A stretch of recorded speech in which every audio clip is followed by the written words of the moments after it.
Good evening, ladies and gentlemen. I'll call to order the Richmond City Council meeting for Monday, May the 9th, 2022. May I have a motion on the minutes? Moved and seconded. Okay, we'll call the question then. All those in favor? Any opposed? That is carried. Madam Clerk, I understand there's an agenda addition, small one. Yes, thank you, Your Worship. For item 14, this is the homelessness strategy. It's on CNCL 7 of the council agenda.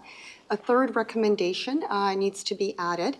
That reads as follows: that council write to the provincial and federal governments asking for more permanent subsidies for people at extreme risk of becoming homeless. And this recommendation was approved at the Planning Committee and carried with no opposition. All right, so may I have a motion to adjust the agenda accordingly? Okay, any comments? Okay, all those in favor? Any opposed? That is carried. May I have a motion to resolve in the Committee of the Whole to hear delegations on items on the agenda? Moved and seconded. All those in favor, opposed, carried. Now, I understand that we have two pre-registered delegations. I have been told that we have Esther Wang and Naomi Leung. I understand that you want to come forward and present together. Yeah, please come on forward. So come down to this, have a seat right at that table.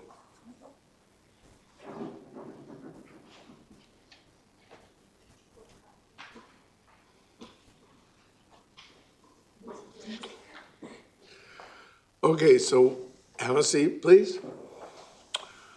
And we will ask you to identify yourselves, and delegations have 5 minutes, so go ahead. And I understand you're going to delegate on number 10, which is the International Call for the Global Fossil Fuel Non-Proliferation Treaty, right? Is that right? Okay, please identify yourselves and go ahead. And try and keep your voices up. Hello, Councillor members. My name is Esther Wang, and I'm 17 years old, currently residing in Richmond, BC. I believe that Richmond should endorse in the creation of the Fossil Fuel Non-Proliferation Treaty because I know that Richmond cares about the well-being and sustainability of its citizens as well as people's happiness and their quality of living.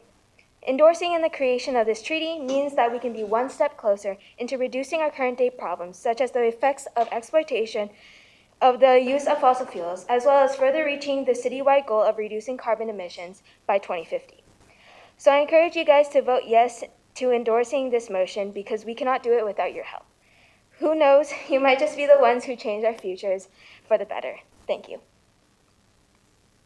Hi, City Councilors. My name is Naomi Leung. Yeah, it's clear that voting to endorse the creation of the Fossil Fuel Non-Proliferation Treaty is the next step for this city. It's what youth need, it's what workers need, and it's what our city needs as we are vulnerable to flooding, rising sea levels, and heat waves. There's this saying that climate delay is the new climate denial. We know that you are aware of the issue at hand and that there is no more time for delay. We are counting on you to continue with additional policies and climate action because you love this city and its people, just like we do.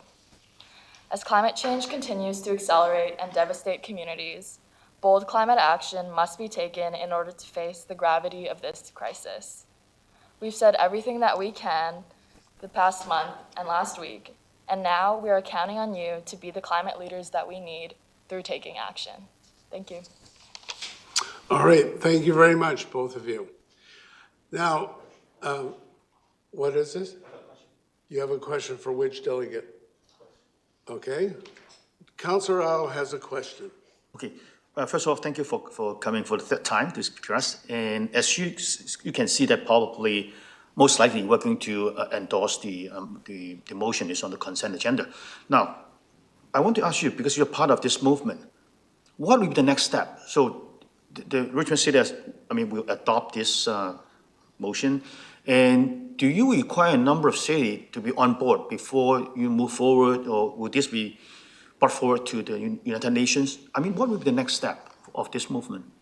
That's a good question. Yeah, I think on a national level, there needs to be involvement from multiple countries for it to move forward. But I think any nation in itself can commit to, fossil fuel non-proliferation in their own country as well. But yeah, I can follow up in an email with more people from the organization.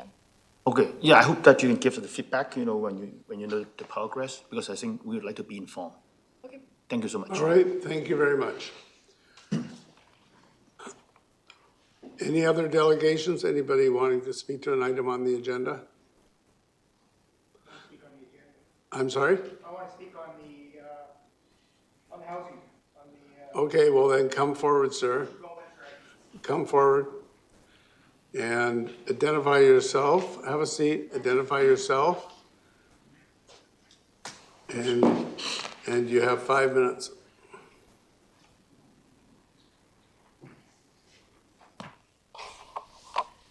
Jerome Dickey, 9280 Glen Allen Drive, Richmond. Just wanted to speak on the affordable housing strategy, or social development strategy, sorry, in relation to housing. I noticed in the reading it that it talked about achieved considerable success. And I'm a bit taken aback by that because I'm not seeing the success. I've lived in Richmond a long time, and there's hundreds of people on waiting lists for affordable housing. So something's not working. And I'll leave it to you to figure that out because that's what you're here for. But I will ask, how many of you rent your home? How many rent? No, sir, just tell us what's on your mind, please. That's on my mind. I'm asking a question Well, because it's sir, pertinent to we're not here understand. to answer your question, so please just Yeah, that's carry fine. on. I'm going to guess probably none of you rent, is my guess. Market rents from spring 2021 to 22 have gone up 23%. And house prices are up 40% last couple of years. That's not any fault of yours, but the affordable housing is something we need to address. How many affordable housing units has the city being provided on a yearly basis? That's something I would ask. I know I won't get an answer here. So my guess is approximately 100 units a year. And yet the city really needs 10 times that. Well, what's going on with it? It's not happening. I have friends who are renting, and some of them are on the verge of losing their homes, going to be on the street. The city's in a housing crisis, yet we're responding like it's just business as usual. What do you do in a crisis? Well, you respond like you're in a crisis. And I'm not seeing that. Yes, last year you moved to a 15% lemur. Why not go to 20 or 25? Lead the way, set an example. That's a strong signal to the market that Richmond is going to lead the way in affordable housing.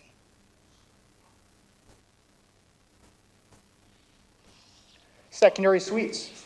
How many are approved to be built versus actually rented out?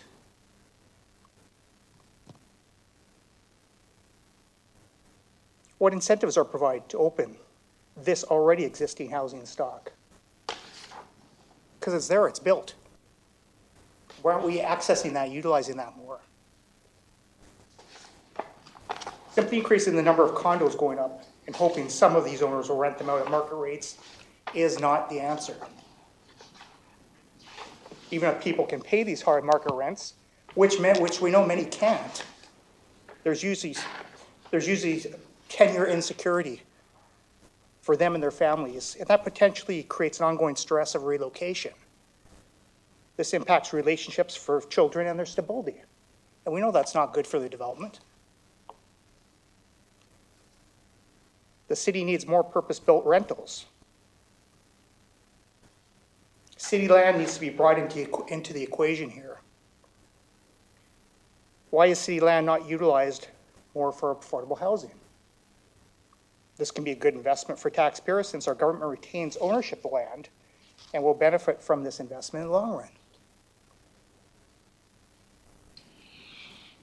There's many other options that can be explored, so please start taking this issue seriously.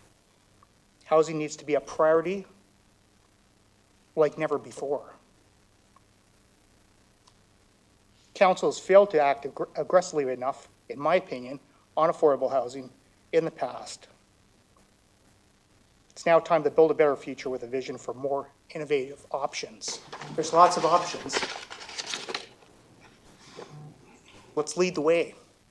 Let's let people look at Richmond as setting an example and doing things innovatively. I'm not seeing it, sorry.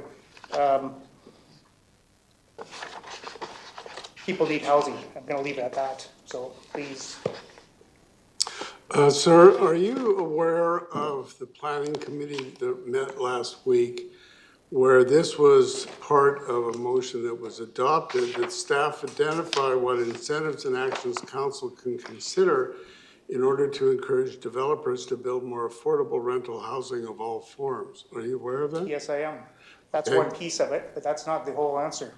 Well, are you aware that there's a reference to a referral to staff asking them to review the rental requirements, the requirements on the development community of having rental accommodations in all the complexes they're building? Yeah, that's a step forward, but more needs to be done. Is that going to give us enough rentals? Is it? Is that alone going to give us enough? Thank you. All right. Yes, Councillor Day. Yeah, thank you very much, Mayor Brody. You mentioned secondary suites, and when people are building a new house, they either have to give $5,000 or so to the city, or they build a suite to avoid paying that fee. How could we, you mentioned secondary suites for a reason, can you envision a way that we could better utilize and make sure that those secondary suites are actually rented? Well, I don't have the answer as far as incentives, but I imagine there's a lot built out there, and I don't have the numbers. City staff can tell you the numbers of secondary suites, I'm sure. My question would be how many are actually utilized versus people sitting there empty. Certainly, if you own it, you have a choice. You can rent it or not. What we can do, though, is provide some kind of incentive to encourage people to utilize those and get them in the market. We don't have to wait years for that. That's already there.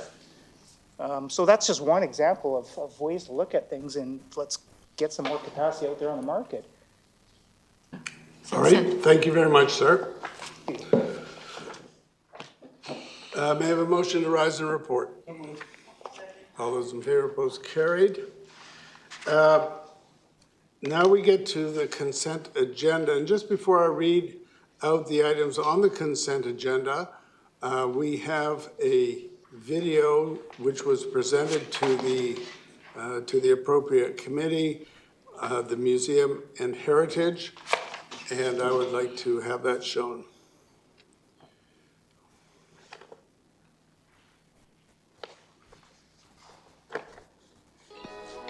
"2021 was a positive year of rebuilding from the low point of the COVID-19 pandemic. The London Farmhouse was reopened for summer for the first time since 2019, offering tours and gift shop services. The Steveston Tram was reopened in September, welcoming back families and children to refreshed displays illustrating the fascinating stories of the people who rode the tram. While hours at Britannia shipyards remained reduced, popular new initiatives like a children's activity guide and food truck provided opportunities for visitors to safely engage with the site and each other. A highlight for Britannia shipyards was the introduction of a boat tour on the Fraser River. The Gikumi Heritage Boat took passengers on a relaxing 3-hour tour up the river, providing historical information along the way. The Richmond Museum introduced a new walking tour of Sea Island to complement the 2 tours created in 2020. This self-guided experience offers participants a glimpse of the fascinating past of Burkeville and the airport. 2021 was again a year of interesting events, with delivery adjusted to suit the pandemic conditions. Some events, like the London Heritage Farm Society's plant sale and the Gulf of Georgia Cannery Society's Haunted Sea, looked similar to past years. Doors Open Richmond was again an online experience, with 35 sites contributing more than 225 virtual experiences delivered through social media using the hashtag #DoorsOpenRichmond. This content had over 160,000 views, making it one of the most experienced years in the history of the event. Richmond Maritime Festival brought opportunities for people to explore maritime heritage both online and in person at Britannia shipyards. Highlights included the introduction of heritage actors telling the stories of Britannia and 10 unique maritime vessels moored at the Britannia docks. In December, the heritage sites helped activate Steveston as part of Winter in the Village. Beautiful light displays brought the sites to life, while programming created opportunities for locals and visitors to get in the holiday spirit. Community members also enjoyed the Steveston Historical Society's annual Songs in the Snow performance online. A number of new exhibits opened in 2021. The Richmond Museum's feature exhibit, Reinventing Richmond, explores how the city's identity has changed over time. Interactive elements invited visitors to play Chutes and Ladders Richmond style, brainstorm city slogans, and design neighborhood flags. The Gulf of Georgia Cannery's feature exhibit, Waves of Innovation, Stories from the West Coast, showcases how many important innovations in the fishing industry impacted the people involved in both negative and positive ways. At Britannia Shipyards, the Richmond Boat Builders building reopened with intriguing displays illustrating boat building techniques and telling the story of Japanese boat building in Steveston. Heritage conservation work continued throughout the year. A major construction project at London Farm restored the building envelope, giving the house a needed facelift. The city's artifact collections team worked with the London Heritage Farm Society to complete a review of the society's collection.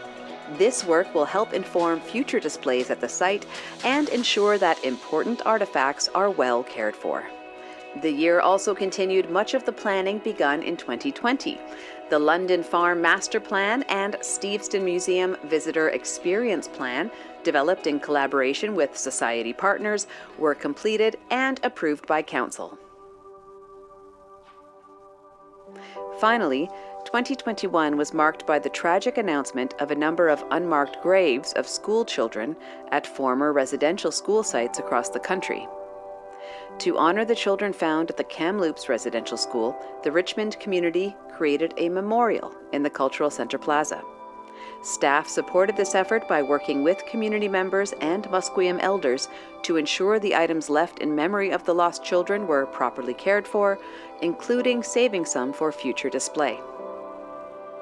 Although it was another unusual pandemic year, museums and heritage sites across Richmond accomplished important work connecting residents and visitors with Richmond's rich history and heritage, and preserved important places and objects for future generations.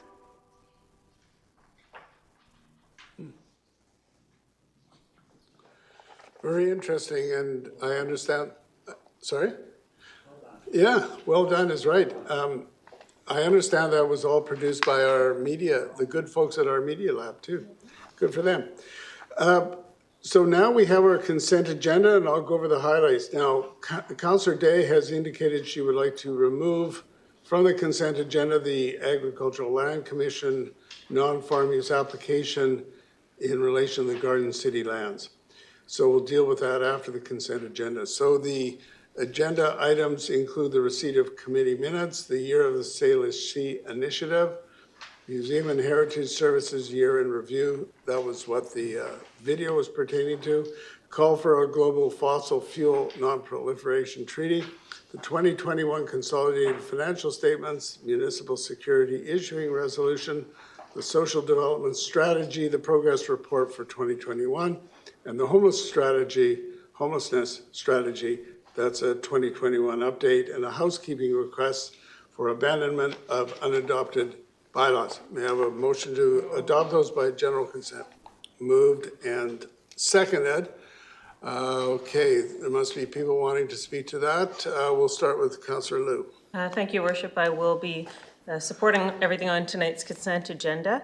I do have a question from staff about CNCL 124. It talks about some changes, corrections made to the financial statements on page 124. Now, if I'm correct, which I'm pretty sure I am, it's $3.6 million, but it's just It's in the summary of uncorrected audit misstatements, but because it doesn't affect our revenue or our bottom line, we're not actually restating our financial statements. Is that correct? Through your worship to Councillor Liu, that is correct. This actually relates to timing of revenue recognition on a capital grant that actually related to prior year. Okay, thank you. So looking at our financial statements, we are in a good financial position. We've got a good cash position. We've come through the pandemic relatively well, realizing that we did adjust taxes down at the beginning of the pandemic in 2020, so we didn't have the revenue we were originally expecting, but staff were able to find some savings. Moving into last year in 2021, we had a very good year. We stayed quite close to budget. We had a slight surplus last year, and I think we're in a good financial position. We're moving into a period of big uncertainty, but we have a good financial position where we're going to be able to weather the next few years. Item number 12, we are borrowing $96 million to build our Steveston Community Centre. And there is some uncertainty as to where interest rates are going and that sort of thing, and where the economy is going. But we, Richmond, are still in a good financial position to weather this. Staff has done a really good job working with council to keep our taxes low and to make sure that we're saving for the future and building our community, continuing to build our community for the future. Number 10, the Non-Proliferation Treaty. I am delighted to say that I was at LMLGA, the Lower Mainland Local Government Association last week, and Resolution 8, which does call for LMLGA to formally endorse the call for a fossil fuel non-proliferation treaty, did pass, as did Resolution number 9, which is a call to protect BC coast from acid wastewater dumping. So there is a lot of work happening at the municipal level and the municipal level where we're working together to fight climate change and to protect our environment. So I'm really glad that these things are happening. Thank you. The second one you mentioned, the second one you mentioned, which one was that? It was not Resolution 9 at LMLGA, which dovetails in with climate change and environmental works that we're working on. Thank you. Councillor Day. Thank you very much. On the consent agenda, number 9 is the Museum and Heritage Services. What a great video. They did an awesome job of showing things really finally opening up, and I think we're all looking forward to seeing some of these things ourselves, and I'd love to take that boat cruise. Number 10, the Fossil Fuel Non-Proliferation Treaty. I wish we could have done this the first time it came forward, but better late than never. And as you ladies said, climate delay is climate denial, and you are right. Thank you for bringing it forward once again. The number 11 is the 2021 Consolidated Financial Statement. It's a 90-page document, which takes a long time to read. Staff have done a great job of keeping our taxes where the best we can. And, I'm pleased to support that. Number 12 is the $96 million that we're borrowing for building the Steveston Community Center.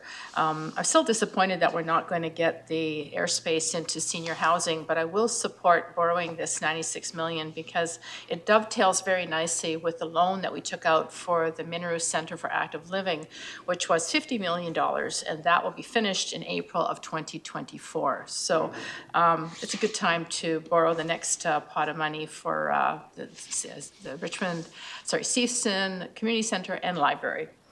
Number 13 is the Social Development Strategy report. I appreciate the report, but it makes it sound like we're doing better than we are. And on page 211, there's only been 191 lemur units, and it's just not enough. But the thing that really bothers me is when it says that while the city has achieved considerable success, I agree with the speaker that came forward that no, we need to expand housing far more than we have. And when you look at the numbers since 2007, I think there was only 191 units made, and that's just not enough. We need thousands, not hundreds. But it's a good report, except for that part. So hopefully with changes coming in the near future, we can fast track and maybe have some incentives for homeowners who build secondary suites. Like, right now, if you build a secondary, or if you have to plant a tree for the city follows up for 2 years. Maybe if we had a deposit or a bond on secondary suites that you get back if you actually rent those suites out and don't just turn it into a games room. So I think it's something to definitely look at. So more to come on that. I look at this document as a work in progress. Number 14 is the homelessness strategy. They count the homeless one day a year, and on page 252, it states that there are 85 homeless people. But we've also doubled the capacity in 2020 of our homeless shelters. Well, I spoke to someone at the Richmond Poverty Reduction Coalition Housing Committee, and they said that 85 is not accurate. The number is closer to 120 homeless people in Richmond. Number 15 is abandonment of bylaws, and I wondered if there's any, if staff can answer this, is there any incentive for a developer or homeowner who has taken out an application for building to, abandon, like actually physically let us know, no, we're not going ahead with this project? Because it seems to me if you're waiting to get a damage deposit back or something, that would encourage people to abandon the things so we don't have to go to this hassle and staff doesn't have to chase down the applicant. So is there any incentive for people to actually communicate with the planning department and, let us know in advance? Through your worship to Councillor Day, there is no such incentive. However, staff are in regular contact with all our applicants. We do follow up on a routine basis if applications are left stagnant for a considerable amount of time. And if applications are not actively being advanced through the system, applicants are given a certain amount of time to provide information in order to advance the application, or the application will be closed by staff. Yeah, and I appreciate the hard work that you all do down in the planning department. I just wonder if maybe we shouldn't have an incentive so that people stay on top of it, so we're not wasting valuable staff time. Just a thought. Thank you. All right, Councillor Hobbs. Thank you, and through you, the chair. I'll just have a few comments and a couple of questions on a few items. And first, I'll just start with the Museum Heritage Services here in review. And I echo some of the comments we've heard, but I think we all know there were some very, very prevalent challenges over the past few years. And I just want to comment on how much progress has been made. Actually, when you look at the attendance, for instance, on page 85, it was quite significant. Volunteer hours were also pretty impressive considering what we were going through. And bringing programs back to places like Britannia and London Farm, the Sea Island Walking Tour, those pamphlets are beautiful as well. The 3-hour boat tour, I did have the opportunity to do that, and it was actually really interesting with a lot of history thrown into the river on the tour, which I didn't actually know about, and I'm fairly well informed, but you do learn some new facts on that tour, so it's worth looking at. And lastly, just with the reopening and all the work done by staff, in addition to the report, which was very thorough, just want to comment on all the hard work that has actually gone into reopening and getting the programs up and going at the various heritage sites by staff. In particular, I'm pretty familiar with Britannia, but also at London Farm and the museum. That has been significant, and they are doing a lot, and with a fairly small number of staff. And I'm mentioning this because I know it to be true, but somebody in the community actually mentioned it to me about a week ago. So I thought it was worth passing on. The next topic I wanted to quickly mention was the Global Fossil Fuel Non-Proliferation Treaty. And I want to thank the delegates for coming in. I think a few times now we've seen you, so thank you for sticking with it. I think staff did a very thorough job analyzing the proposal, and I think they came back with a very sound recommendation based on that analysis. So we all agree reducing greenhouse gases is an existential threat for the whole world, and getting to net zero is very important. And this is a significant step forward when we get that treaty in place, and cities do have a very important role for advocacy, and I think we all agree with that. So I'll be very pleased to endorse that.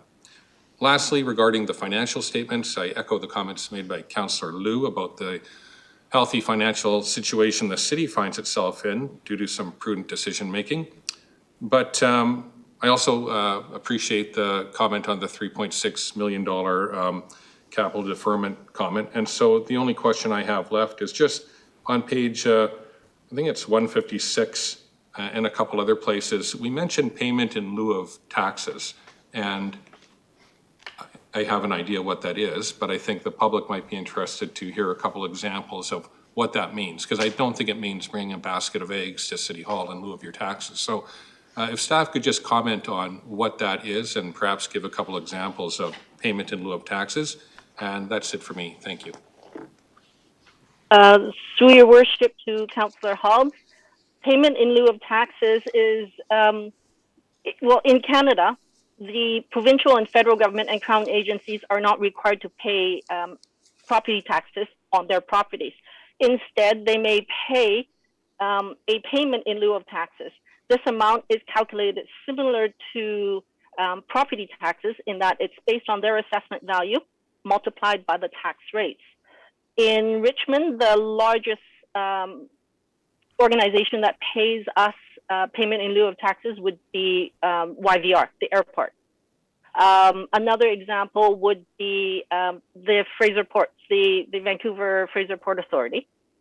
Another example would be Canada Post, their processing center down in Lulu Island.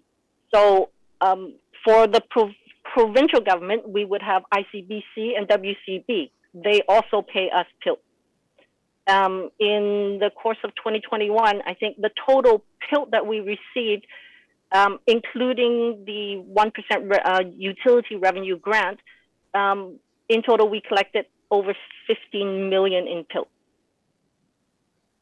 Yeah, thank you, and thanks for that explanation. And it's a significant amount of money, so it's important. Thank you. Okay, Councillor Wolf. Thank you, Your Worship. I'll just be speaking to a few items. I will be supporting all items on the consent agenda that we have before us. First, I'll speak to item number 7. That's the Year of the Salish Sea Initiative. So at the Parks, Rec and Culture Committee, we had a presentation from 2 of the 12 students who were part of the 18-week course. And this is kind of what their end of term project has led them to. With us approving this tonight and officially proclaiming June 8th, 2022 to June 7th, 2023 as the Year of the Salish Sea, we'll be joining Vancouver, Gibsons, and Island Trust. So far, that's the update I got on their social media accounts. So we'd be the 4th jurisdiction to sign on and be a participant in the year of events coming up. And just mark your calendars if you haven't already. June 11th is their expected collaboration kickoff event. And for Richmond, and our old slogan of Child of the Fraser definitely puts us right in the heart of the outflow of the Fraser into the Salish Sea. Next item I'll speak to is item 9, and like some have mentioned, that wooden boat tour was quite spectacular. I was on a different boat or different ride tour that Councillor Hobbs was on, but I too did learn a lot, and it actually brought me back to my youth, my elementary years, going to school where that was a regular thing. Students would get to go out in the water and learn that their island is very different. Their home is very different from others around. So I would hope that we can see further expansion of boat tours for our youth. And I did talk to the captain, and that was also in their hopes. The next item, number 10, the call for a global fossil fuel non-proliferation treaty. Really pleased that we've come to where we are here today on this item. I really support the delegates again for their continuation, kind of holding us accountable to actions that do provide leadership and the direction that the whole world needs to go. I didn't have a question for them, but I would also just acknowledge that members of the public are able to be participants at the UBCM event in September. That's the Union of British Columbia Municipalities. And that is going to be a very important kind of battleground for this, because if we have the majority of municipalities in BC supporting this at that conference, then the province has a better chance that they will adopt it as a larger jurisdiction. And the things that the province allows can take this a lot further. And I'll just note that I think it was last week, the state of Hawaii endorsed this call as the entire state in the US. So that's quite good company to be in. Finally, on that, if you haven't, whenever I see a building going up in Richmond, I think of there's some more proliferation of fossil fuel use because of the gas hookup. So I know it's not part of this item tonight, but I do hope that members of the public and Council of the Future will work to create language to incentivize the no new gas hookup action. Just carrying on here, just a few more. Item number 13, that's the social development strategy. And I'll just highlight two parts here.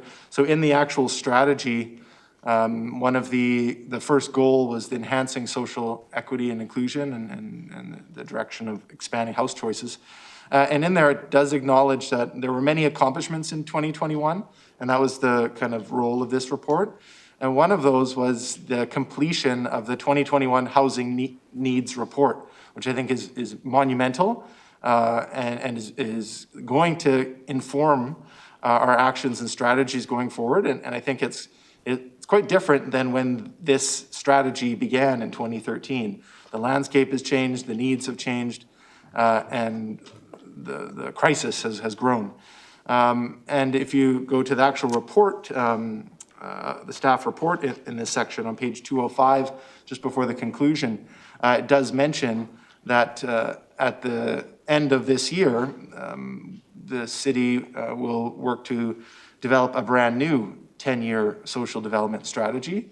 And now that we have the recently completed Housing Needs Report, I think that bodes well for the incoming strategy. Actually, the other one's off the agenda. So that is all, and I'll support all those items. Thanks. Councillor McNulty.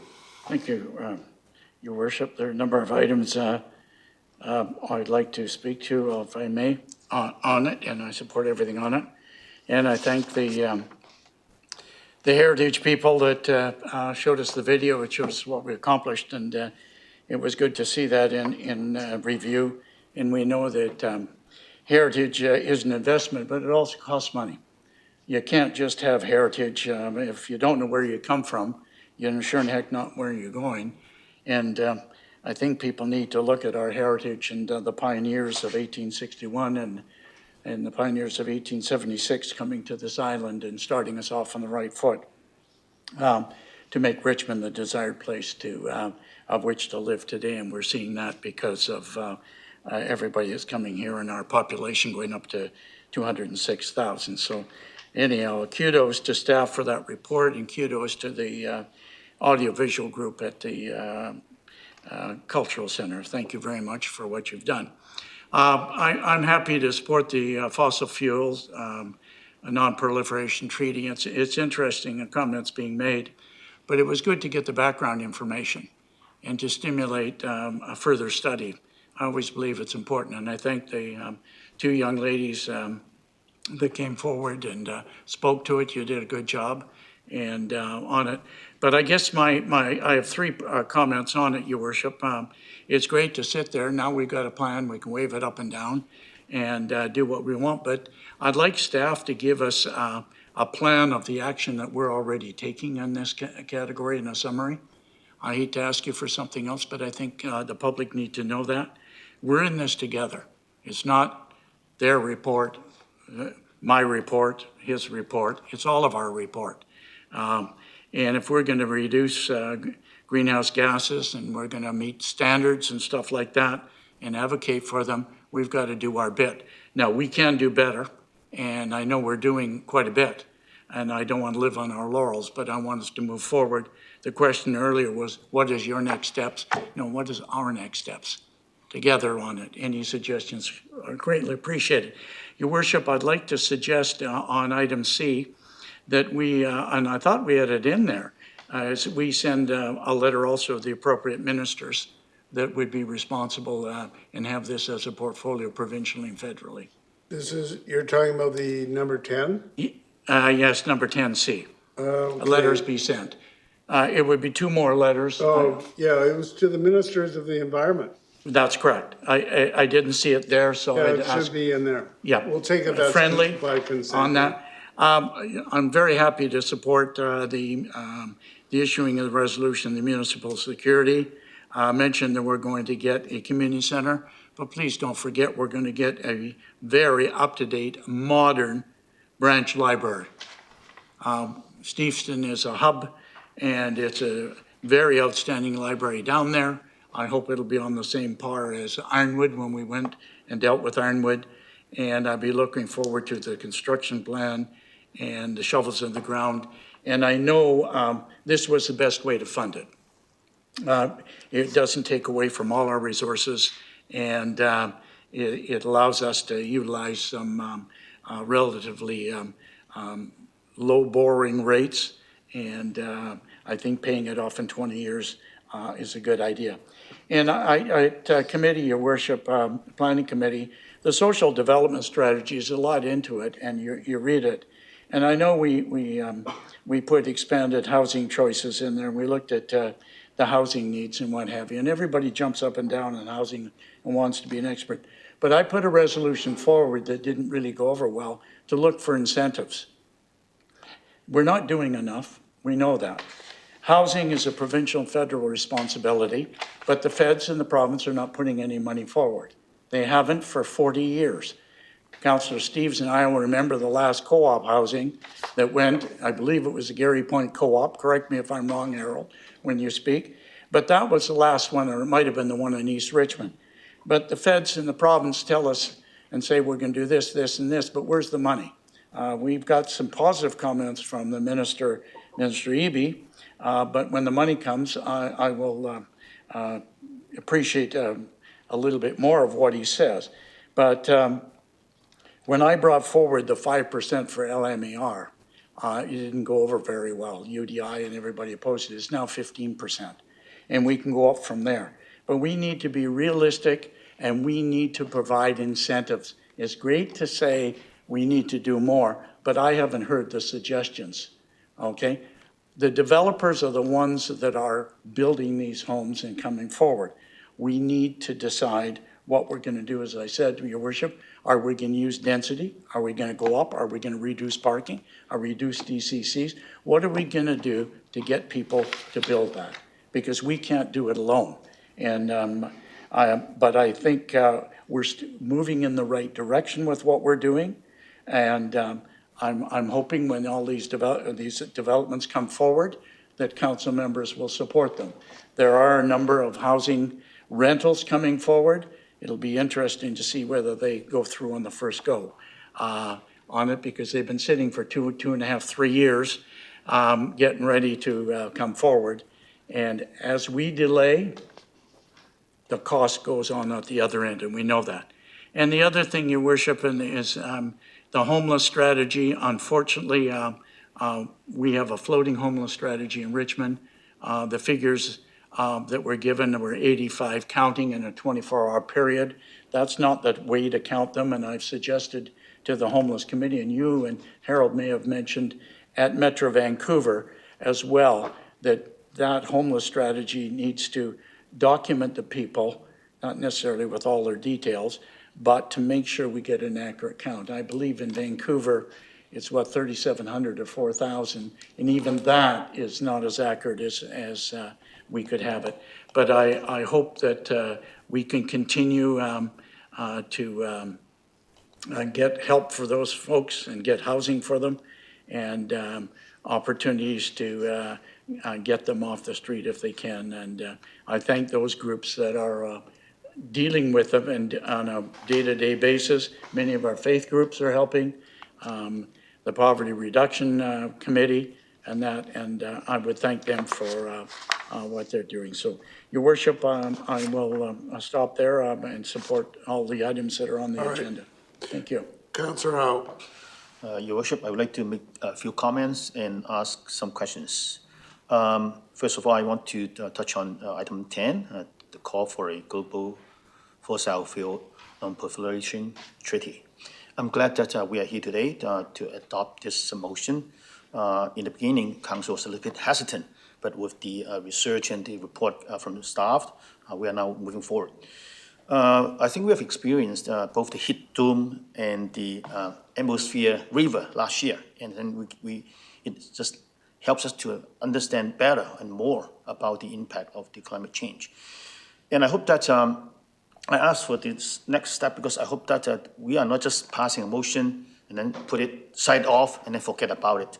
I hope that we would keep monitoring the situation and communicate with partners and stakeholders on how to move forward with this call for a treaty. And as I mentioned before, it's been reported by CPEC that municipal governments have actually done more than the federal and provincial governments in fighting climate change in Canada. So I hope that we would both be working together. As Councillor Maliki said, we have to do our part as well. And the next items, item 13, the Social Development Strategy Progress Report. I want to thank staff for a very comprehensive, informative report. I have a few questions. Now, I want to respond to what the delegation has mentioned earlier in his presentation on the topic of secondary suite. So I want to ask staff, do we ever have any information or have we conducted any survey on what is the percentage of those secondary suites being rented out? Do we have that kind of data in our hands? Through your worship to Councillor Au, I don't have that data on hand, but we could respond in a memo. Yeah, and also, do we have any incentive programs to encourage people to rent out their secondary suites? Through your worship to Councillor Au, we don't have any direct incentives at the moment. It's certainly something that could be looked into to see if that's possible.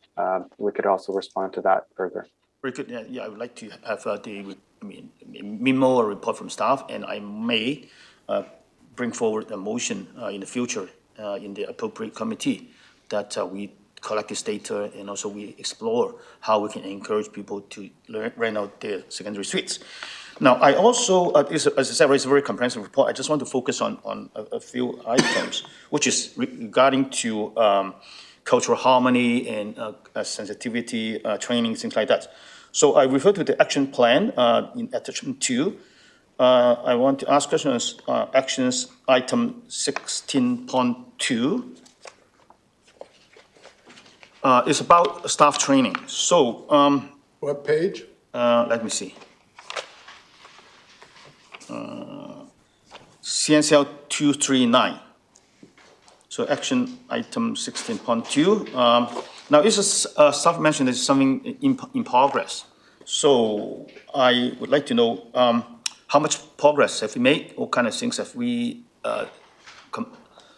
explore or accomplish in terms of implementing a comprehensive cultural diversity training program for the city and the community partner staff?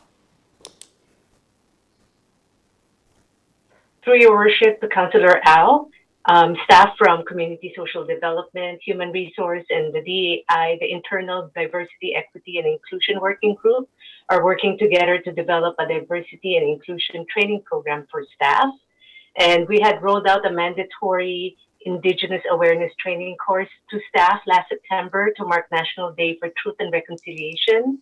And we will be rolling out more courses this year in regards to diversity and inclusion. Okay, very good. Moving on, a question on action item 17.1 on page 240 is regarding to develop a pilot apprenticeship type program targeted at recent immigrants for the city and stakeholders, including the business and intercultural sectors. So again, I know that this is something in progress, but what has been explored or what has been tested out in terms of this pilot project? Through your worship, the Councillor Al, staff have been in talks with Immigration Council of BC to explore what it would look like in Richmond to offer a pilot apprenticeship program. But because of the COVID-19 pandemic, it has been put on pause. But we will be looking at it again. And we have done as well best practice research on what City of Vancouver and City of Surrey have been doing, because they have implemented a similar apprenticeship program in their municipalities. Yeah, very good. Thank you for that information. I think this is a very good program, and I think it will be very helpful to new immigrants, especially those young people who need some experience in getting into the job market. And my final question on this item is action item 23.1 on page 240. Okay, so we're talking about establishment of a media watch mechanism with stakeholders to monitor the local media, city and community communication, and work to redress misperception created by inaccurate or insensitive reference to particular cultural groups. So again, staff said that this is completed. So what information or what kind of examples, elaborations that you can give us? Through your worship to Councillor Au, we term this as being complete in the sense that we now have, as part of our day-to-day operations and communication, a process of monitoring closely what goes on through mainstream media, social media, and other organisations around misconceptions and misperceptions around cultural diversity and equity. For example, we've worked with the RCMP on the No Place to Hate campaign. We actively work with agencies such as the Richmond Multicultural Society and Success to identify and flag issues that we can then correct through amplification of other social media channels and other media options. It is, of course, an ongoing challenge as the world of social media evolves very quickly, but we're also looking at other internal mechanisms to even enhance that further. Very good. I understand that this is a very challenging project. Sometimes it's difficult to monitor. However, I think this is very important because I think if we do not stop some misconceptions or false information, it will be very hurtful in the long run. So thank you for doing that. The final item I want to touch on is item 14, a homelessness strategy. Again, I thank staff for a very comprehensive report. Now, in the report, staff talk about figures, the numbers that we have in terms of places that we can provide, and also the number of people being counted as homelessness. I want to ask the question, what has been the outcome measure? Now, we have the input measure, the output measure, but what has been the outcome measure we have in terms of what kind of difference have we made with all these investments of resources? Are we making a difference, or are we facing a growing problem? Do we have to change our strategies if what we've been doing are not enough or not working? So what's the outcome measure?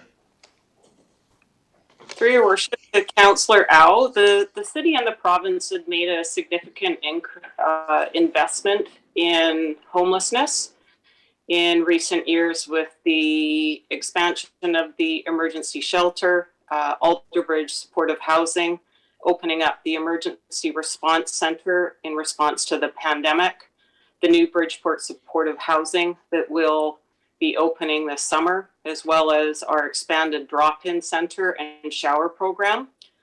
While these investments have been brought to the community, COVID-19 has seen an increase in homelessness in communities throughout Metro Vancouver, and that includes Richmond. In 2017, the Metro Van homelessness count was 70 individuals. In 2021, when the count was done, it was 85 individuals. Our housing providers estimate that that number is closer to 120 or a little bit more. The benefits, though, with the investment that the city and the province has made is that individuals experiencing homelessness now are connected to services through the shelter systems and through the drop-in center. So they're given access to counseling, access to opportunities to develop employment skills, to be connected to healthcare services, be connected to getting on waiting lists for housing. So there's been many benefits. We don't know at this time what the long-term impacts of homelessness will be based on the pandemic, but we will be continuing to monitor those numbers and the impacts with our housing providers, with BC Housing, and with Vancouver Coastal Health.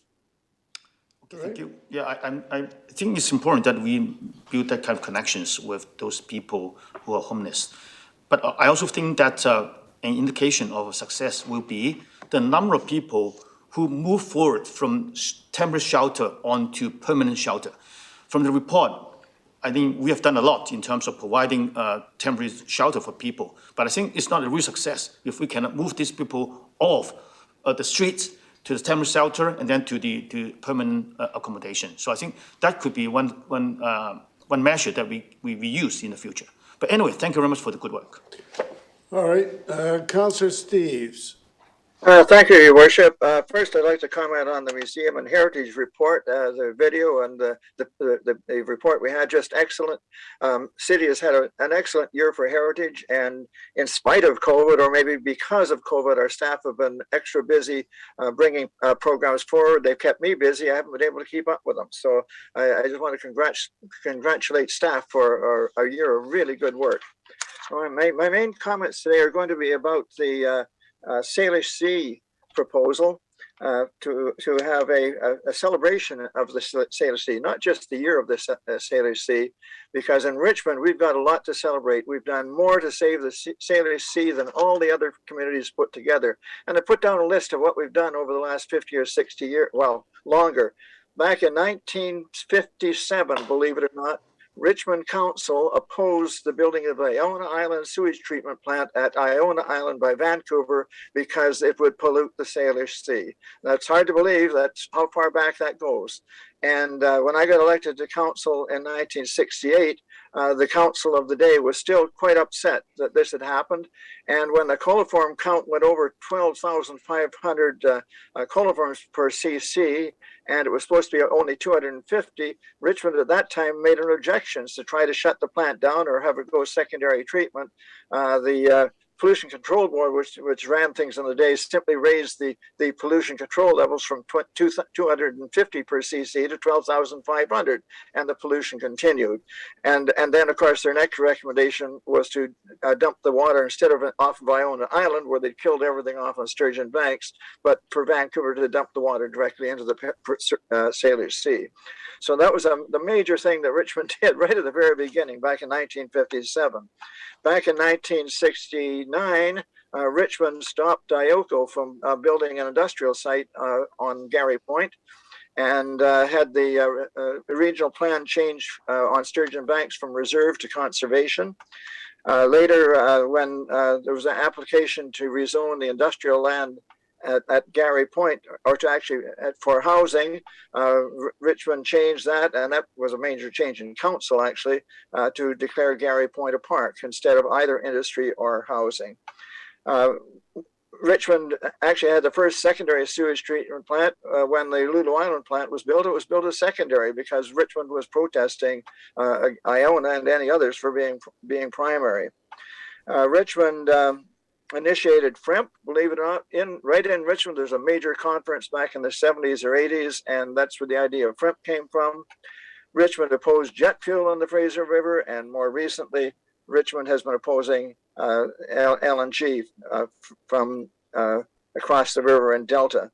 And of course, Richmond also opposed the loss of FREMP. So it was created in Richmond, and we've been opposing the fact that FREMP is gone. So these are some of the things that we need to, the good things we need to celebrate. The other things we've done, and we're still doing, is that when we declared Gary Point for a park, we planned an estuarium. That idea is still floating. forgive the pun. We planned parks afloat, and the first step was approved in council just a few weeks ago to have moorage, Britannia Shipyard Society setting up moorage at Britannia Shipyard and Imperial Landing. We plan to open up the Terra Nova Slough to salmon fry. That's still in the works. The slough was redug but never connected to the river. If we do connect it to the river, and when we do connect to the river, I hope should say we will get tremendous compensation for any other works we do around in rebuilding our dikes. At Terra Nova Park, for years we talked about a waterfront walkway, and that plan came to council a week or so ago. So we've got that in the works someday in the future. And of course, we're all hoping for the return of FREMP. So it's a good year, I think, to campaign not just to save the Salish Sea, but for what Richmond has done and what we hope to accomplish in the future. And I think it's a message to Vancouver that way back in 1957, they were responsible for polluting the Salish Sea. In 65 years, they're still doing it. Even though they've declared their concern, it's taken 65 years for them to express that concern. I think, again, we should be celebrating this at all of our festivals this year for what we've accomplished and what we hope to accomplish. The second thing I want to talk about is or third thing, I guess, is the Global Fossil Non-Proliferation Treaty. Very briefly on that one, the price of fuel is going up. And instead of complaining, it's time we did something about it. And doing something about it is to actually take the opportunity now to cut back on the fossil fuel. Basically, the prices are going up. We got a war between Russia and Ukraine, and instead of trying to drill for more oil and gas, we should say, yeah, enough is enough. Let's start cutting back, and let's look at alternatives. And the alternatives are some things that like we're doing, where we're using geothermal heating for something like 50,000 units in their downtown Richmond. Solar, wind, ground source geothermal, which we're doing, installation of houses, plant more trees, and move more to rail than trucks, and electrify our transportation system. But don't go to biofuel. And I just want to pass this on. This is today's issue of the Western Producer says, pull the plug on biofuel production. And what it says in there is very interesting. We hear Fortis BC talking about biofuel. Well, where's it going to come from? It comes from growing canola on the prairies. If you put the prairie canola into biofuel, the price of food will go up. But here's the cost of biofuel. A bushel of canola costs $24. It produces 9 liters of biofuel. And that means it costs $2.70 per liter for the biofuel. And they're talking about using that to replace diesel as biodiesel. So if we're worried about the cost of diesel now and the cost of gas now at $2.20, if we use biofuel from canola, we're talking $2.70 plus increased prices for food. So it's just a no-brainer, and we've got to put an end to that idea. And I had one more here, the homeless strategy. Bill asked the question. Actually, the last co-op housing we built was at Terra Nova. And when that happened, we got no more. And we had an incredible private company, Progressive Homes, that was started up by Millen Illich that ran on basically a nonprofit basis and prefabbed all the houses for the co-ops. And after the Terra Nova development, when the last co-op housing went in, that company went out of business. That's what we need again. We need a cooperation between private companies to do some beneficial work for the community, like Progressive Homes did. And Richmond, whenever we had rezonings, we were providing the land. So we need more. We need the OS. And the other thing about it as well, we had more co-op housing per capita than any place else. Some Vancouver's got a lot, but when you look at the per capita, it was here in Richmond. Of course, we need more affordable housing, and our main problem is going to be the official community plan. Now, while the homeless report isn't covering this, and as the mayor suggested, we've been dealing with this earlier, it's really important to recognize that back, goodness knows, 20 or 30 years ago, when we tried to change 65-foot lots to 45-foot lots, we had massive protests.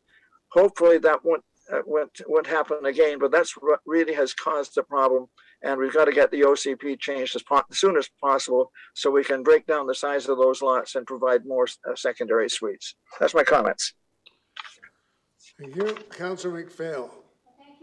I will be supporting all the items on the consent agenda and just want to speak to two.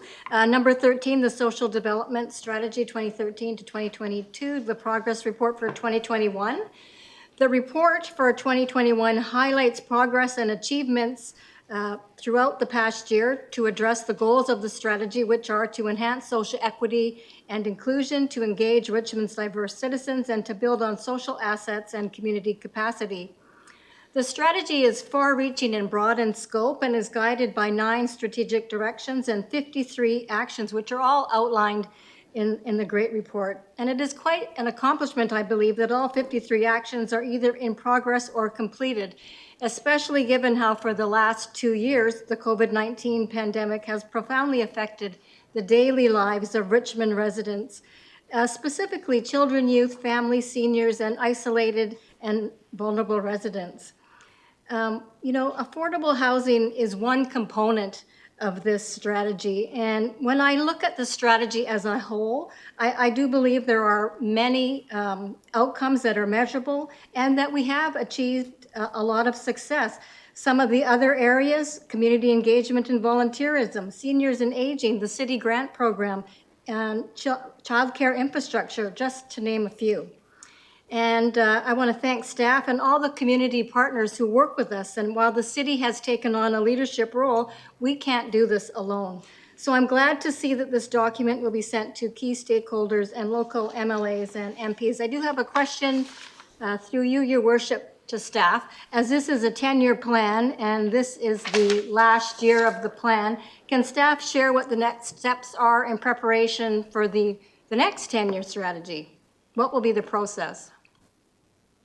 Through your worship to Councillor McPhail.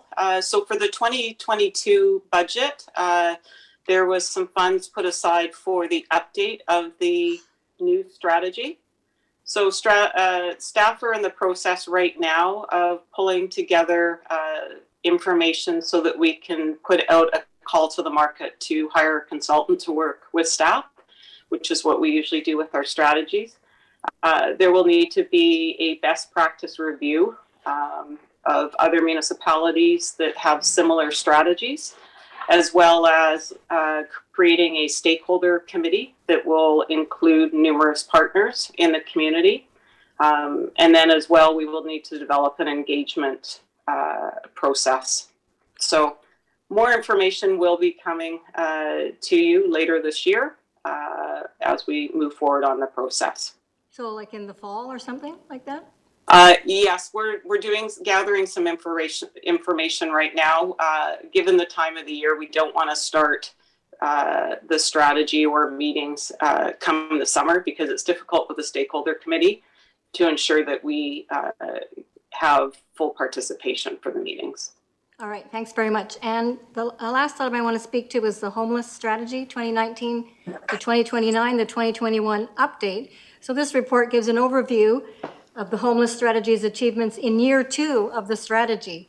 And it's guided by 5 strategic directions and 32 actions and provides an effective framework guiding foundational work and supporting individuals in the community who are at risk or experiencing homelessness. And thank you to staff for all your work on this important file that deals with our most vulnerable citizens and the challenges of homelessness in Richmond. And as Councillor McNulty mentioned, while there is a count of 1 day, we know that that is not the true and accurate count because sometimes people don't want to be identified. So Councillor McNulty, I hope your idea is taken forward because I think having the data and having the numbers and having the stories of these individuals is going to help us go a long way because there's a lot more work to do. And partnerships are, again, key to the achievements. So thank you to our community partners who help us working with these vulnerable folks. Thank you, Your Worship. All right, thank you. And with that, we're going to call the question on the consent agenda. All those in favor? Any opposed? That is carried. Brings us to the one item that has been taken off the consent agenda. We'll turn it over to the Chair of Parks, Rec, and Cultural Services Committee, to introduce it. Councillor Steves on number 8, please.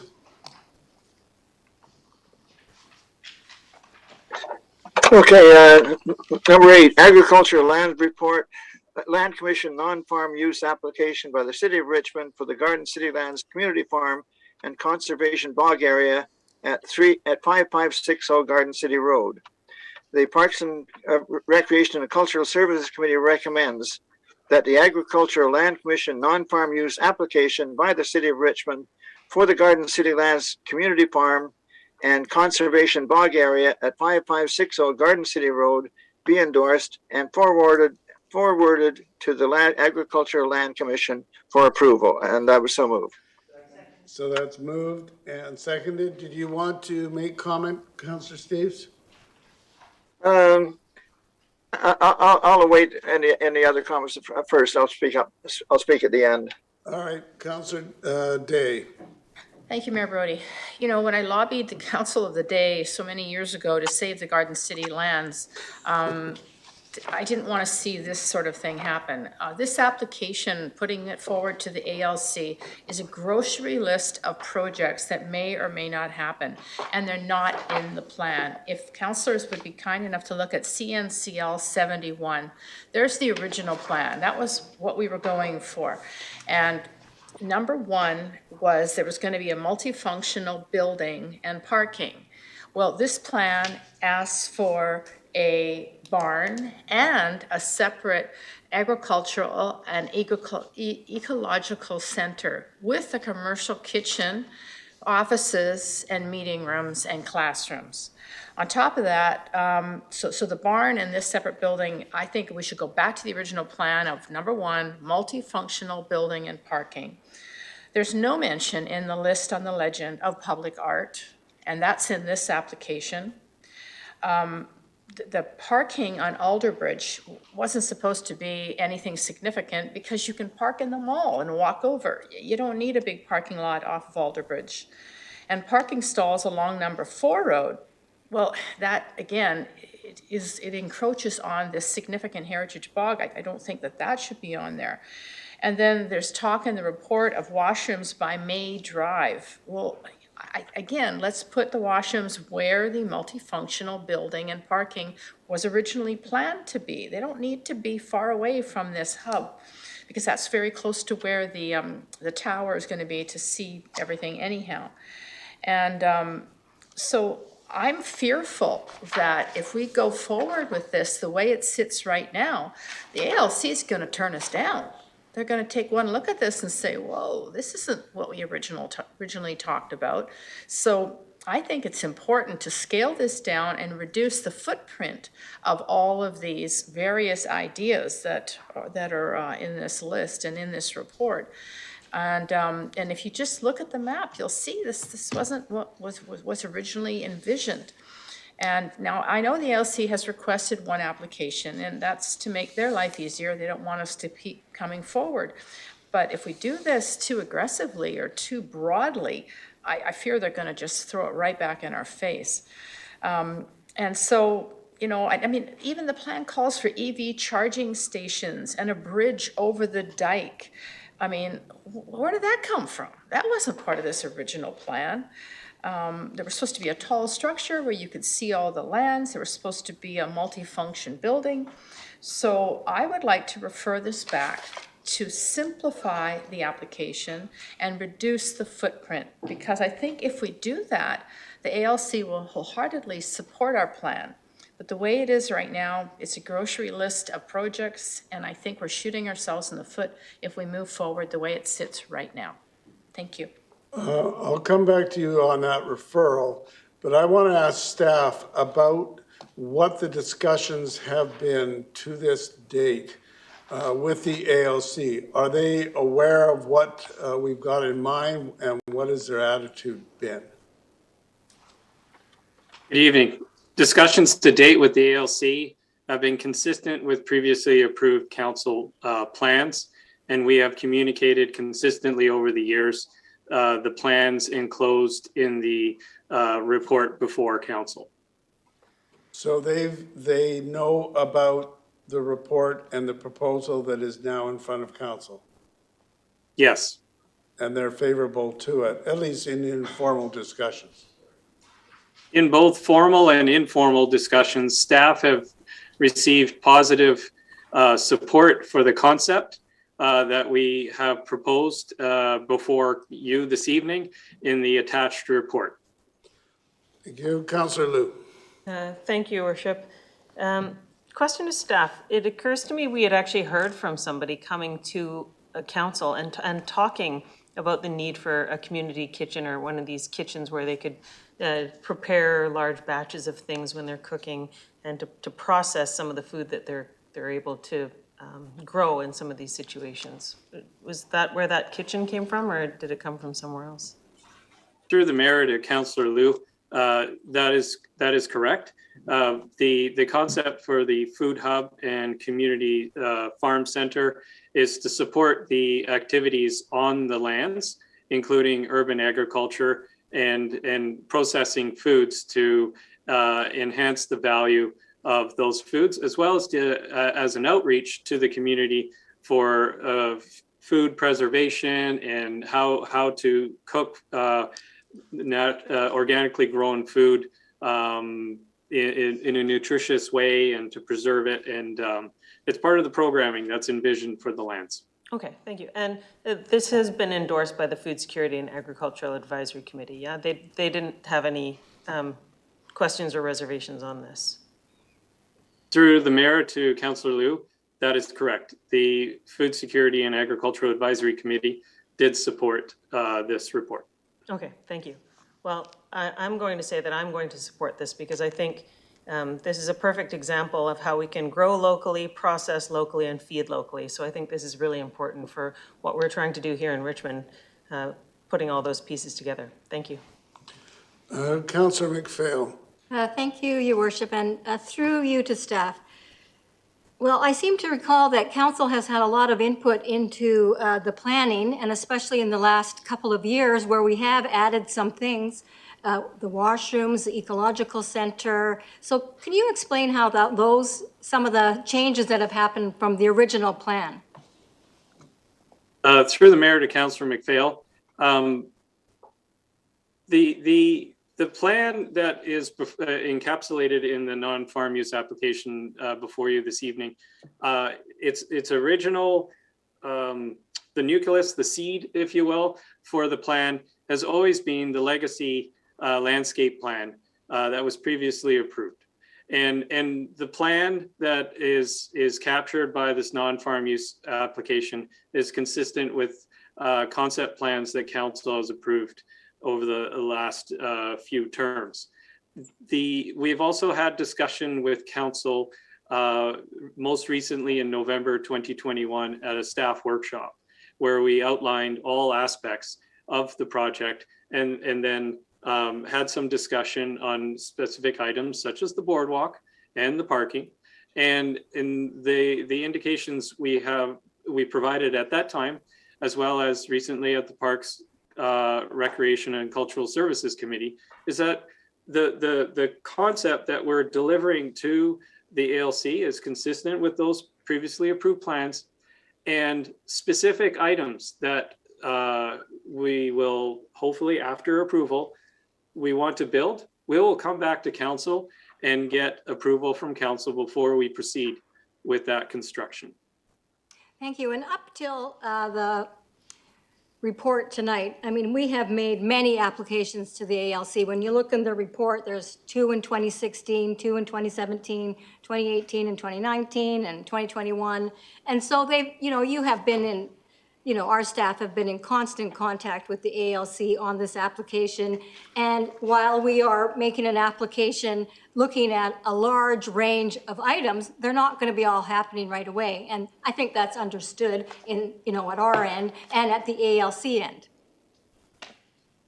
Through the mayor to Councillor McPhail, we have consistently been successful with the ALC because of the extensive communications and as I would say, we've been bringing them along on this novel and groundbreaking proposal for the use of agricultural land in an urban context. The city should be quite proud of what we've achieved to date. And I believe the plan that we have proposed before you in this report will be successful. Thank you.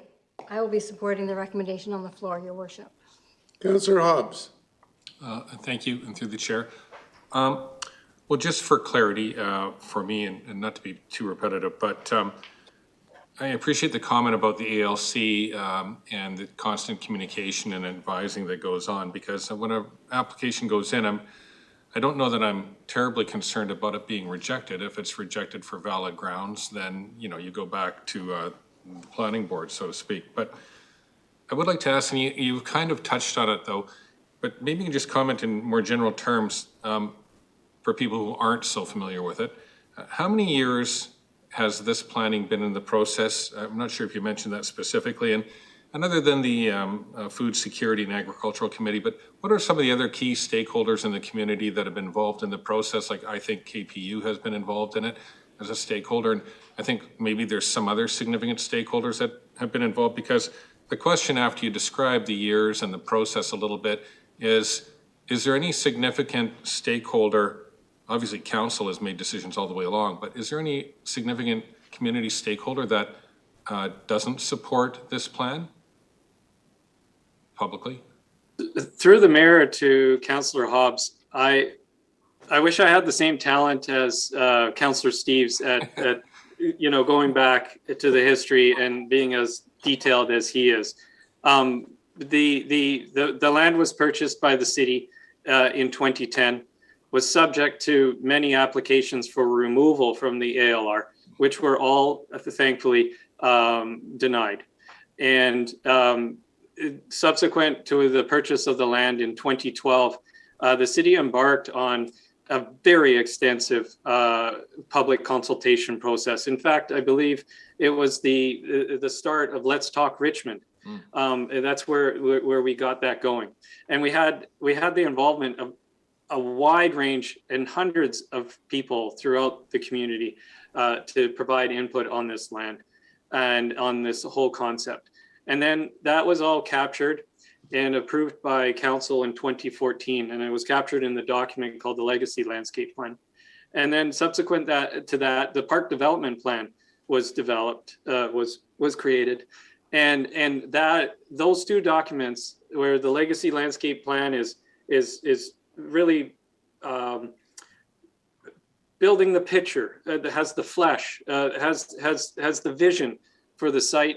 The Park Development Plan is the skeleton, is the guiding plan that we're using to actually construct what we've constructed to date.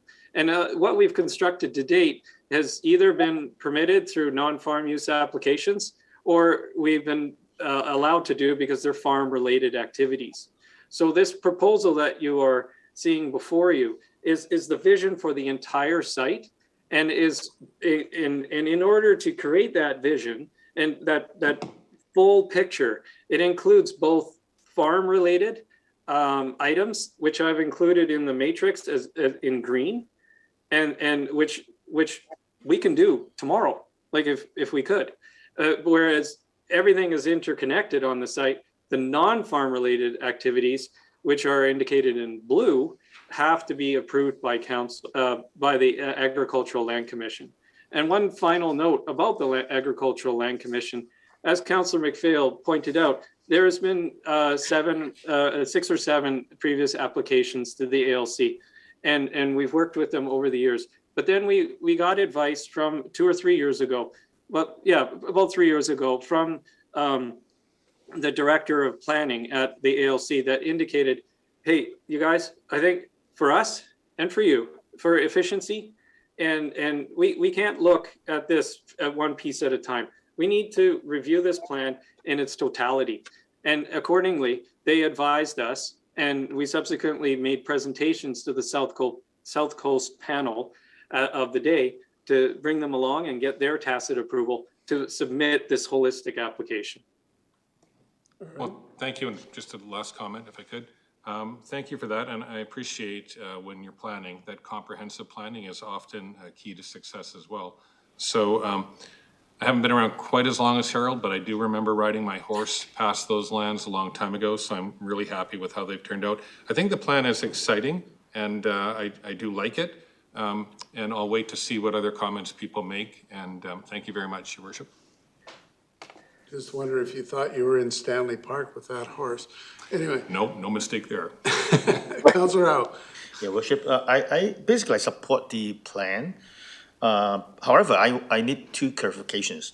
First, I would like to ask staff, according to what is being mentioned in the report right now, how is it different from the original vision as described in on page 71? Are we increasing any kind of footprint that deviates from the original plan? Because I think in the beginning, our vision is that the less man-made things on this place, the better, you know. So are we adding on more man-made things on this land? Through the mayor to Councillor Au, the plan that we're submitting to the ALC is consistent with all previously approved council concept plans for the site. Okay, good. Now, my second question is, now I understand that we want to make the best use of this place to educate people, to let people have some experience and things like that. So in that respect, we want this to be a very comprehensive plan and to provide as many services as possible. However, my fear is that if it becomes a success, it will become a very popular place, right? People would come to this place very often to attend all kinds of events and things like that. Now, what will be the impact on the other sites, such as the nature park, which provides a meeting place, and the Terra Nova agricultural farm, which provides a kitchen, I think. So, I mean, if this becomes a huge success, would there be any negative impact on the other sites, which can share some of the functions? Through the mayor to Councillor Au, that's a very interesting question. I feel that the appropriate response would be that the Garden City Lands is providing a green space in downtown the Richmond City Center and providing much needed green space consistent with the park's open space strategy, the POS, that identified the need for green space in the downtown core or the city center. And furthermore, we see the Garden City Lands as complementing those other sites. Serena, did you want to mention something? Thank you, Mayor Brody. Just add to that, in that we are continually refining our operational plans, and certainly should there be impacts, positive or negative, from these changes to the Garden City Lands, we would adjust our operations accordingly. Thank you. Thank you. Okay, next speaker, Councillor McNulty. Yeah, thank you, Worship. Interesting company. Nobody's been involved in this as long as Councillor Steves and I have to get the Garden City Lands, or at least have it. And it's very important, even though it was my original choice, I bought into the plan that's there now. And it would have been nice to have it for green space. And I appreciate the comment green space. I'm going to ask that in a minute. I'm glad to see what you've brought forward. This is what we asked you to bring forward. And, you know, it's been 8 years since we had the legacy plan. We had a plan back in 1970 for the lands, and then there were some other plans that popped in there. Now, the key here, in my opinion, is to take it forward so that we can use it. We, the public. Right now, it has limited use and is used by very few. And we purchased it originally that it would be a legacy for future generations. And Harold knows when we were dealing with Tom Sidden and we removed the towers off there and everything. And that's something that is forgotten here, that this has to be used by everybody. Comments I get today is, when are you going to do something with the Garden City Lands? And so that we can use it, so that we can come there and use it. Okay, now that we're using it for an agriculture purposes, which is great, I have no problem with it. Putting the community gardens there was fantastic. It's good. It's exciting. It allows people to come to it. 200 people are going to be able to come there. And the plan that you brought here, most important part for me, is it's doable. We can finally do something. We've kind of been 8 years in dormant. We've actually been 48 years in dormant with the lands. And we have a vision for the entire site. And I think we can do more. And what you brought forward, I think the ALC will approve this for us to go forward. It's a usable piece of property. It is what agreements we had with other people. If you wish, we said we would never build housing on it. That created some controversy not too long ago. We've said we wouldn't do it, and we're not doing it. We're putting in structures that will enable, hopefully, the public to be able to come and recreate and enjoy on the Garden City lands of what we spent. Remember, we spent $59 million taxpayers' money to get it. And you, Alex, and other staff member have done a good job with what we've taken forward and followed up. And we've approved the plan, we've given you direction, and we've given you a vision, and you've taken it to the next level. And Your Worship, I'll be supporting it.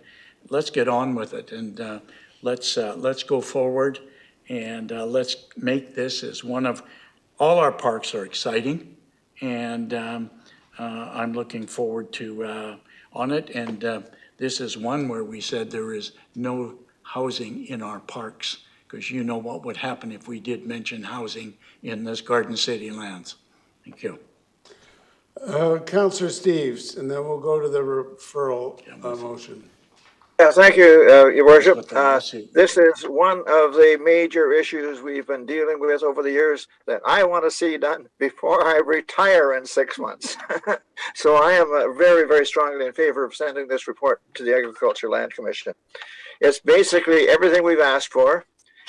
We have added the food hub, and that's what's different, the community kitchen. Yeah. But a food hub and community kitchens like that are a new idea that has arisen long before, that has arisen recently, and it fits very well. At the committee level, I suggested that things we may want to change when it comes back would be the amount of parking. But I don't think I made it as a referral. If we need to make this as a referral, we could, because here's what I would look at. Is that because I'm not going to be here when it comes back from the Land Commission, or I may be, but see how long it takes them.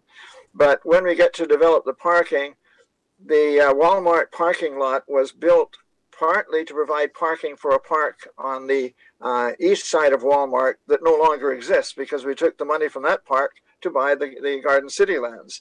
And so I believe we have community parking permitted on the Walmart lot. What it would require would be a light and a crosswalk or an overpass, and then we got a lot of our parking problems solved. The other issue, we would need to talk to Kwantlen, because on weekends the Kwantlen parking lot is empty, and there's no reason that that couldn't be well known, that you park for the food hub at Kwantlen, and you walk a block. So these are solutions that we can deal with after the Land Commission has dealt with it when it comes back. The other issue that I've raised at committee as well was the ecological center. I think is an extremely important part of the vision. However, my concern is we've already got one at the nature park, and I would like to see the two of them combined. Quite honestly, I would suggest we shut down the one at the nature park and make it one of the make a combined facility at the Garden City lands, which would save on staffing, and instead build a trail all along Westminster Highway to the nature park, and have minimal staffing at the nature park. And the major story of the bog would be told both for the treed area and the bog area and the farmed area. That would all be told at a major facility, ecological center on the Garden City lands. Now, these are aspects that we won't deal with until the Land Commission has resolved it. But so I support it going ahead, and if the Land Commission approves this, then I think we should take a look at the parking and the and the ecological center in terms of how we might do it at a later date. But I think we've discussed this long enough. It's very much in keeping with what we originally planned, with some really good additions like the community kitchen and the food hub, and I think it should go forward. All right, we'll go back to Councillor Day. Do you still want to make your referral application? Yes, I do, Mayor Brody, to reduce the footprint and the parking. You're moving referral back for the following purposes. Yes, to reduce the parking, reduce the footprint, and just make it more condensed. More condensed. All right, is that seconded? It is seconded by Councillor Wolf.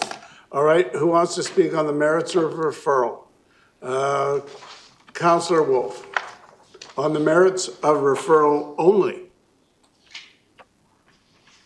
Thank you. At Parks Rec meeting, I did speak quite critical of many aspects of this plan, and I did support it at Parks with additional, I guess, job I felt would be on my shoulders to follow this through, so that I heard from the majority of councillors who were at that committee that they were not pleased with the parking, which is about 90 additional spots if you count the May Drive and the number 4 road. And so I would have liked us as at committee level to ask for direction to scale that back. But I did hear from staff that it's not all a guarantee and things will come back for council consideration later. Now, this referral, I think is valid, and I don't think it would take that much time and effort to simply remove some aspects of what's in this plan right now. I did visit the site on the weekend, and I walked the Smart Center's parking lot, and I talked to one of the business owners who says, yeah, that side of May Drive is empty and no one ever parks there. And perhaps that is what's already available for us to park and walk across the street. There's a nice bright red colored crosswalk across Alderbridge Way that would lead people from the east end of the southeast end of the Smart Center's complex to get to the Garden City lands. That would also reduce the need for the whole washroom facility and sanitary and electrical hookup that would be needed for that infrastructure. So I support that wording in the referral to reduce that specific footprint of that northmost building, parking there, and the lay-by parking along number 4 road. And I also just, with this referral, do feel that, if this referral passes, I would like to also suggest that we work on the language around the infrastructure needed for bog restoration, to simply say that education and bog restoration will happen without infrastructure, without places to grow sphagnum moss seedlings and other things. I think that could be an additional, the only additional thing that I would see here. So in closing, I would support this referral, and if committee or council does not support it, I will support it going forward, but I do realize that people who are concerned in the past and want to see this be green, you've got to keep this in your mind, because it could come back and staff could send a recommendation and the council of the day could say, yeah, let's just do all of it because it was approved. And I think that would be the major loss going forward for this project. Thanks. Okay, on referral, we're going to call the question. All those in favor? Those opposed? All right, so it is Councillors Wolf, Councillor Day are in favor. All other councillors and the mayor are opposed. We'll call the question on the main motion. All those in favor? Those opposed? It is carried. That brings us to public announcements. I have just a few public announcements tonight. First of all, from the Planning and Development Division, there are no DP panel items to be forwarded to the May 11th, 2022 DP panel meeting. So please take note that the meeting will be canceled. Then we have National Public Works Week. We've again proclaimed May 15th to 21st as National Public Works Week. This recognizes the outstanding work of engineering professionals and staff who build and maintain our important infrastructure. While the city would usually hold its popular open house at the city workshop, we have again turned to virtual events this year in keeping with expectations around social gatherings. We will offer a student scholarship to support our essential trade professionals, as well as a number of videos and interactive online opportunities. So if you want to see some details, go to the city website. Then we have the Stevenson Outdoor Pool, which is going to be opening for the season on Saturday, May 21st. People and families of all ages can again enjoy swimming in the heart of Stevenson in a 6-lane, 25-meter heated outdoor pool. There's also a 3-meter slide for the kids and a shallow pool for tots, along with bleacher seats and free parking. Councillor McNulty, did you have a point of order? I'm sorry, no, I didn't. No, just an oversight. Okay. Then we have grant applications. Opportunities have opened to apply for city grants to support our environment and build community spirit. The environmental enhancement grants offer up to $2,500 to nonprofit organizations for environment-based projects in the city. Individuals can apply for up to $500 to support smaller projects. You've got to get your applications in before they close on May 18th. The city is also providing an opportunity for grassroots community events through the Neighborhood Celebration Grant process. Applications are open to Richmond-based neighborhood and not-for-profit groups, parent advisory committees, community associations, and student councils to support events that build community connections and neighborhood pride. So make sure you get your application in. As I say, it's up to $2,500. And deadline for submissions is Monday, May 23rd. Again, visit the city website if you have any questions. May is Child Care Month in British Columbia, and an opportunity to recognize the work and the commitment of early childhood educators and others in the child care profession. In our city, we have over 7,700 licensed child care spaces, and we continue to work with nonprofit providers and associations to create more to support our growing community. For information on exhibits and events to mark Child Care Month, again, go to our city website. And finally, we're welcoming our RCMP OIC. We'd like to welcome Chief Superintendent Dave Shohan to the role of officer in charge for the Richmond RCMP detachment. Chief Superintendent Shohan began his new duties on May 1st. Council and the RCMP have a strong and long-standing relationship to support actions and initiatives to keep Richmond safe and respect our rich cultural diversity. We look forward to working with Chief Superintendent Shohan and his team to further strengthen the safety and resilience of our community. So with that, we will now go to bylaws for adoption. Madam Clerk. Thank you, Worship. There are 7 bylaws for final adoption with no noted opposition. Move 7 bylaws. Okay, moved and seconded. Any discussion? All those in favor? Any opposed? That is carried. And the Development Permit Panel. Thank you, Worship. There are 2 recommendations. Recommendation 1, that the minutes of the Development Permit Panel meeting held on April 27, 2022, and the Chair's reports for the Development Permit Panel meetings held on March 11, 2020, June 16, 2021, April 28, 2021 be received for information. And recommendation 2, that the recommendations of the panel to authorize the issuance of a development permit for the property located at 9500 Finn Road, a development permit for the property located at 10333 River Drive, and a development permit for the property located at 8091 Capstan Way be endorsed and the permits so issued.